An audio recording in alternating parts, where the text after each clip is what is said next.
Okay, we are recording. Here we go. Where do I start? Where did we leave off? I don't even remember. It's been so long. Hi everyone, welcome back to my channel. If you're new here, go ahead and hit the subscribe button. Give this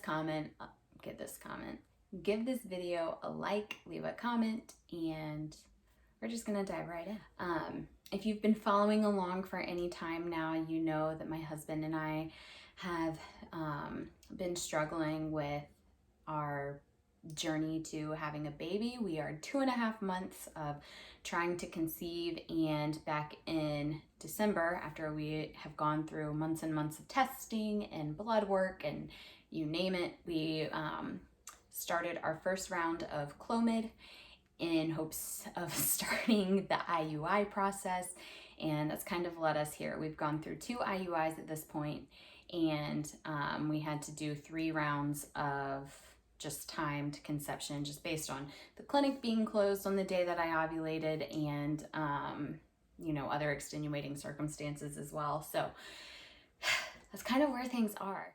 To kind of catch everyone up to speed, the newer things that have happened since all of this is, so if you're wondering why I look different, I also recently had LASIK done. Actually 2 weeks ago today, 2 weeks ago? A week ago today, I had LASIK done. And so I'm not currently wearing any eye makeup to kind of let my eyes breathe a little and not mess anything up. I was allowed to start wearing makeup on day like 3 or 4 post-surgery, but giving it some extra time to kind of heal. And I don't want makeup to get in it and get infected. But if you are considering LASIK, let this be my recommendation to you to go ahead and get it done. It's just so nice not having to put in contacts every single day, remembering to take them out, or wearing glasses and continuing to push them up all day as they slide down and fall off.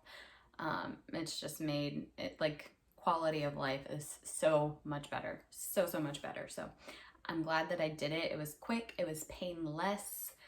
I think I was in the room, the operating room, they're not really operating. I mean, they are, but they're not. I think I was in the room for like 5 minutes total. So it was really, really quick.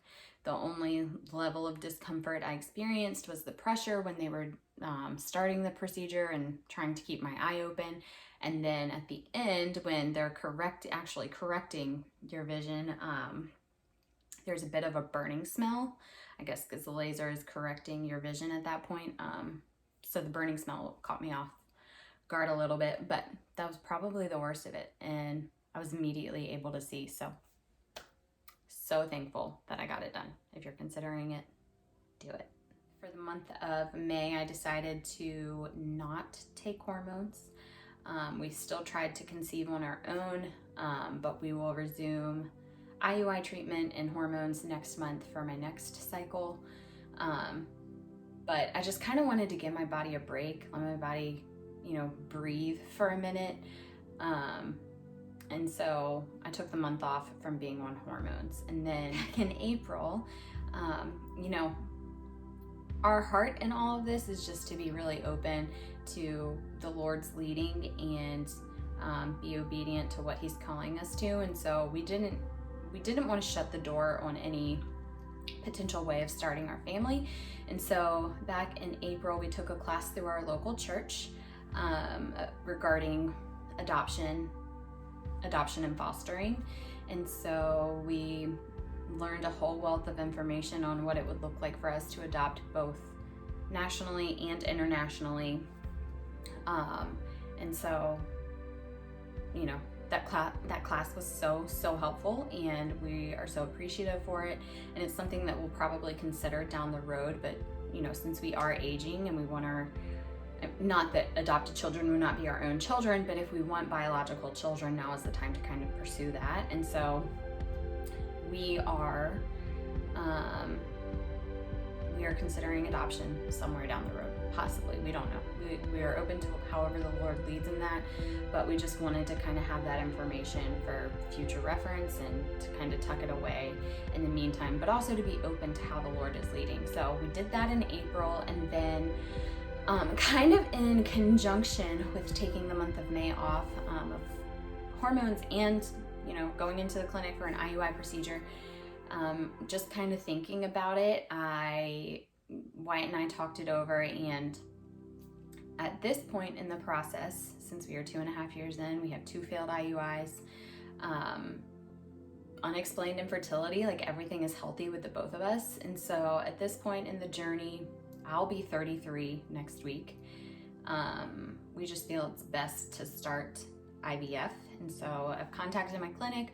We've started the paperwork for that, and we have been put on the wait list for late summer, fall time frame to begin the IVF journey. So that's kind of like the majority of our updates from the last time I updated you guys. All I know, it's been a while, it's been a couple of months, but if anyone who has struggled with infertility, you know, time can pass so quickly and so slowly all at the same time, and you just kind of feel like you're living your life on repeat. And so that's just kind of what it's been, other than these newer updates that I've just shared. So we're anxious to see what happens this summer. Our hope is that we'll continue IUI until we start the IVF process, and that the IUI process will result in pregnancy. So we're hopeful that we don't have to go through IVF, but with there being a wait list, we don't want to delay any longer getting on that wait list. So we are now on the wait list for IVF, and we're just hopeful. We remain hopeful that our baby is on its way and our family will grow. But anyways, so also on the horizon, just in another fun note, we have summer vacation coming up in July or August timeframe, and then we are Wyatt and I personally are taking a trip together, a couples trip. Who knows, it might be like a baby moon if I'm pregnant at that time, in late September to the Florida Keys. So if you've been to the Keys and you have places to recommend, drop them in the comments below. I would love to hear all of your recommendations, restaurants, activities, you name it. Just leave it in the comments below, and we'll be sure to check it out as we gear up for planning for that trip. So we're very excited. We're hopeful for where the Lord is leading. As I have more information and as our story kind of unfolds, you know, I will be sure to keep you updated. Again, thanks so much for being here, for listening to our story, for being invested in our story. And if you're not a subscriber, go ahead and subscribe. Our journey isn't over.